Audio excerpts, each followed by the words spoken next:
इंद्र ने जल वर्षा बंद करी और फिर पता लगा तो दुखी होकर चरणों में आकर भगवान के चरणों में बड़ी वंदना करी, अपनी अपराध को क्षमा करवा लिया भगवान से, साष्टांग दंडवत करी दोनों पति पत्नी ने। पति पत्नी भगवान के आ जाए, पति पत्नी तीर्थ जाए, पति पत्नी पूजन करने बैठे, पति पत्नी व्रत करें दोनों तो ज़्यादा महत्व है। सची को लेके आए थे साथ में, दोनों ने साष्टांग दंडवत करी और यदि पुत्र हो तो और ज़्यादा, हाँ सबके साथ में करे तो बड़ी विचित्रता है, अकेलो करे तो अलग बात है और साधु संतों की बात तो अलग है भाई, जिनके पास भगवान ही सब कुछ है उनकी बात तो अलग है। परंतु अर्धांगिनी जाओ, आधा अंग माना जाएगा पूजन करने में, आधा अंग माना जाएगा तीर्थ जाने में, आधा अंग माना जाएगा व्रत करने में, आधा अंग तो नहीं कर रहा है, आधा ही कर रहा है ना। भगवान गोविंद ने गिरिराज लीला करी, इंद्र को क्षमा किया और आगे हे परीक्षित शरद ऋतु आ गई थी, उसके कारण बेला, चमेली, जूही, केवड़ा, कचनार इनके फूल बहुत अच्छे फूल रहे थे, उनकी सुगंध के कारण त्रिवेणी समैर बह रही थी। वही तो शरद ऋतु की रात्रि थी, भगवान ने बांसुरी बजाई और गोपियों को बुला लिया। भगवान की बांसुरी की धुन सुनकर गोपियां जैसी परिस्थिति में थी वैसी ही चली गई। तो परीक्षित ने कहा महाराज ये गोपियां जार भाव रखती हैं, पूजन करने में कह रही हैं कि हमारे पति बन जाए, इनको ब्रह्म से कैसे मिलन होगा। तब तो सुखदेव जी बोले भगवान से कैसे ही प्यार करो, भाव कुभाव अनख आलसहूं और राम जपत मंगल दिस दसहूं, कैसे ही प्यार कर लो, प्यार बन जाए भगवान से। पहुंच गई गोपियां भगवान के पास, भगवान ने कहा स्वागत है तुम्हारा, स्वागतम वो महाभागम किम कारणम, मैं तुम्हारा का स्वागत करूं, तुम यहाँ क्यों आई हो। हे महाभागवती गोपियों, तुम अब लौट जाओ, तुम्हारे माता पिता पति और पुत्र तुम्हें खोज रहे होंगे, तुम वन में आ गई हो। और ज्ञान देने बैठ गए भगवान, दुशीलो दुर्भाग्यो, चाहे दुशील हो पति, दुर्भाग्यवान हो, वृद्ध हो, अंधा हो। ये अत्रि की नारी अनुसुईया ने सीता से भी कहा था,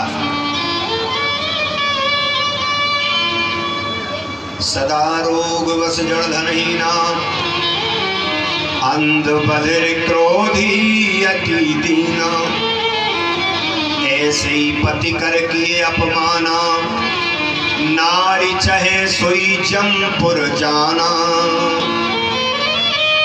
ज्ञान दिया उन्हें, आप पतियों की आज्ञा में रहा करें, पति की आज्ञा से विमुख। ऐसा अनुसुईया ने कहा कि वह नारी यमपुर का मार्ग खोज रही है, जो पति से विमुख चल रही है। एक नारी थी, पति की मान ही नहीं, पति जो कहे वो नहीं करेगी और सब करेगी। एक दिन नदी चढ़ रही थी, पति ने कहा सब गांव के देखने जा रहे, अपने नहीं जानो। नहीं मैं जरूर जाऊंगी, चली गई। और उसने मना किया ज्यादा आगे मत जा, आगे मत जा, आगे जो मने करे तो ही करेगा। बह गई तो जिधर धार जा रही उधर नहीं ढूंढ रहा, ऊपरी बगैर ढूंढ रहा है।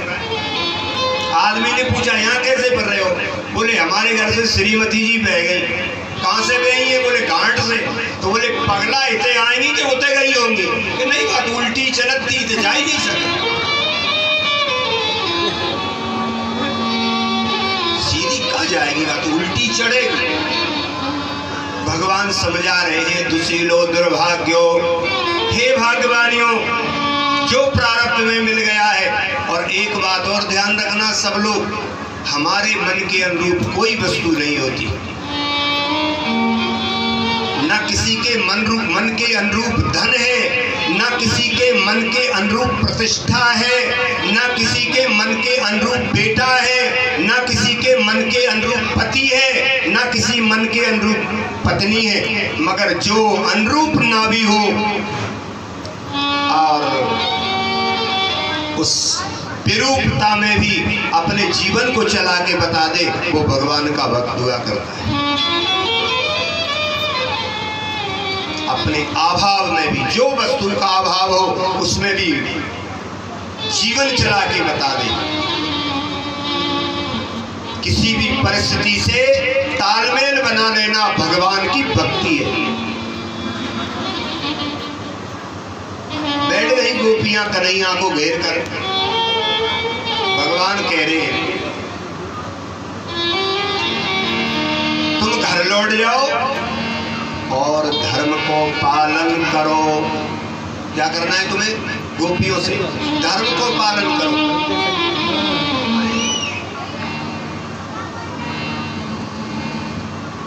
तब गोपी ने कहा धर्म को पालन करने से का हो है। बड़े ध्यान से सुनना, बातें करने वाले की व्यवस्था के लिए थोड़ा सा निवेदन कर दिया करें, भैया थोड़ा रुक जाओ, लाइट जाएगी तनक और फिर करेंगे, जाने ही है। और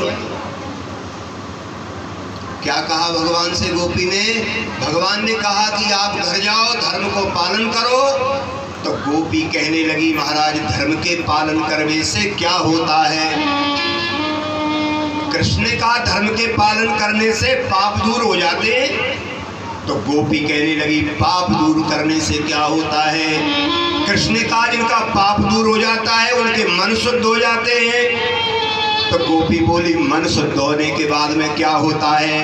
तो भगवान बोले जिनके मन शुद्ध हो जाते हैं उन्हें परमात्मा मिल जाते हैं। तो गोपी बोली तुम तो हमारे सामने खड़े हो, इतने चक्कर की रास्ता काहे बता रहे हो?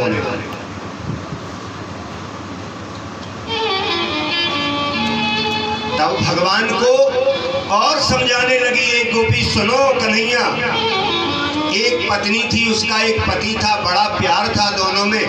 पति को परदेश जाना पड़ा। पत्नी ने कहा मैं कैसे जीऊंगी तुम्हारे बिना, मैं नित्य तुम्हारे चरण कमल दबाती हूँ, मैं नित्य कमल तुम्हारी सेवा करूँ हूँ। हे जीवन जीवनाधार, हे प्राण प्राणाधार, अब मैं कैसे रहूंगी तुम्हारे बिना? तो पति ने क्या काम किया? उससे कह दिया तुम मेरा एक चित्र ले ले, ये फोटो, इसकी पूजन किया करे। ठीक है महाराज। भाई पत्नी घर में उसकी पूजन कर रही है, गोपी कह रही है कन्हैया से। कन्हैया बोले फिर वह लौट आया 1 महीने में। कन्हैया ने कहा फिर बताओ। वो द्वारे पर खड़ो है और बाबा पति की पूजन कर रही फोटो की, और वो द्वारे पर चिल्ला रहो है अरे भगवान किवाड़ खोल दे। तो तुम बताओ भाई वह फोटो की पूजन करनी चाहिए कि किवाड़ खोल में जाए? तो कन्हैया कहने लगे जब कोई पूछने की बात है, फोटो की पूजन काहे की पूजन? वो तो साक्षात आ गए, तो वैसे बात करे भाई किवाड़ खोले। तो गोपियां बोली यही तो हम कह रहे हैं कि संसारी जीव सब फोटो है और तुम एक सत्य हो। जब तुम्हारा साक्षात्कार हमें हो गया तो हम संसार से क्या डरे? हमें कोई डर नहीं है कि तुम हमारे हो गए हो। भगवान ने रासलीला प्रारंभ कर दी।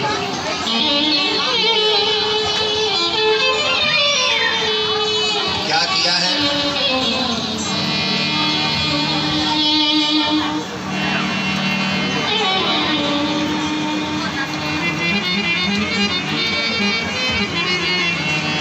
रास विलास कीन बनवारी,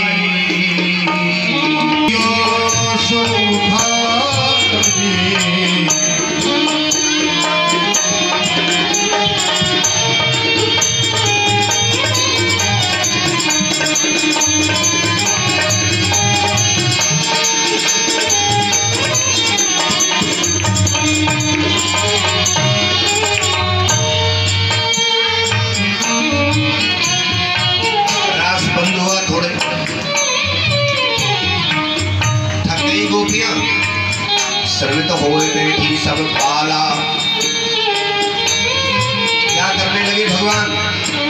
पंखा करे नंद को लाला। गोपियों की हवा करने लगी पीतांबर से, बस अभिमान आ गया गोपियों। जब कभी पूजन करो, सत्कर्म करो, तीर्थ जाओ, योग यज्ञ तपस्या अध्याय करो, परमार्थ करो, तो 5-5 मिनट में मन को टटोलना, अहंकार ना, अहंकार तो नहीं आ रहा, अहंकार आता है अच्छे करने वाले को।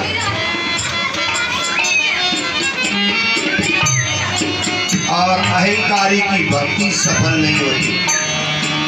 चाहे सूजी के छिद्र से हाथी घोड़े निकल जाए, मगर अहंकारी की भक्ति फलवती नहीं होती।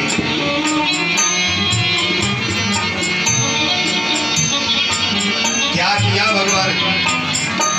लख सखिया में भरो अभिमाना, लख सखिया में भरो अभिमाना।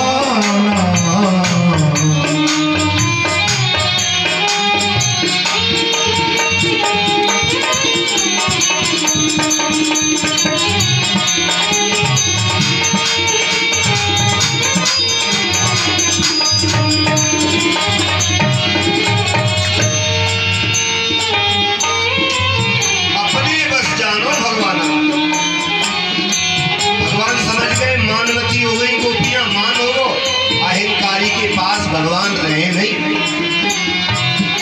एक गोपी को लेकर अंतर ध्यान हो गए। अब श्रीमद् भागवत में सुखदेव जी को कहां फुर्सत की रास विलास की। 7 दिन तो थे परीक्षित के पास में, मुख्य कथा सुना दी। आराधिका शब्द तो आया, राधा नहीं आया। राधा को साथ ले गए, राधा जी बोली मुझसे चलो नहीं जाए है, तो कन्हैया ने कहा तुम हमारे ऊपर बैठ जाओ। बैठ गई राधा, तभी कृष्ण लियो मन जान। राधा तो बैठी रही हरि भय अंतर ध्यान। जिन सारी वसुधा रची, तत्व मिलाए 5 दिन मोहन खो राधिका खूब नचाए नाम। रास विलास कीन बनवारी, सब सखियन मिल के हे मंदार उदार। एक पृथ्वी मैया है तुलसी, हमारो नंद कुमार कहाँ चलोगो? सुखदेव जी ने 19 श्लोक लिखे हैं। जयति तेधिकम जन्मना प्रजा श्रियति इंद्रा सस्व दत्ते। हे गोविंद, तुम्हारे बिना हम रह नहीं सके हैं। एक गोपी कह रही है श्रवण मंगलम भूरिराजना, आपकी कथा अमृत है। वे बहुत बड़े दानी हैं जो आपकी कथा करा देते हैं। एक गोपियों ने कहा है बहुत बड़े दानी हैं जो कथा करा देते हैं और रसिकों को, मर्मज्ञों को, भगवान के परिव्रजकों को, सन्यासियों को, साधुओं को, यति सतियों को आपकी कथा का दान करवा देते। बड़े बड़े दानी श्रवण मंगलम भूरिदा, भूरिदा जना, ज्यादा धनी है वो, जो कथा करा के और सुनवा देते हैं आपके नाम। आज गोपियां जब बिलख रही थी, तब परमात्मा गोविंद उनके सामने प्रकट हुए। यमुना के पुलन में, रमण रेती में पूछने लगी तुम कहाँ गए थे, तुम कहाँ छोड़ गए थे हमें? भगवान कहते हैं मोहे कहाँ ढूंढे, मैं कहाँ हूँ कहाँ नहीं हूँ ये बता रहे। मोहे कहाँ ढूंढे, अरे बंदे मैं तो तेरे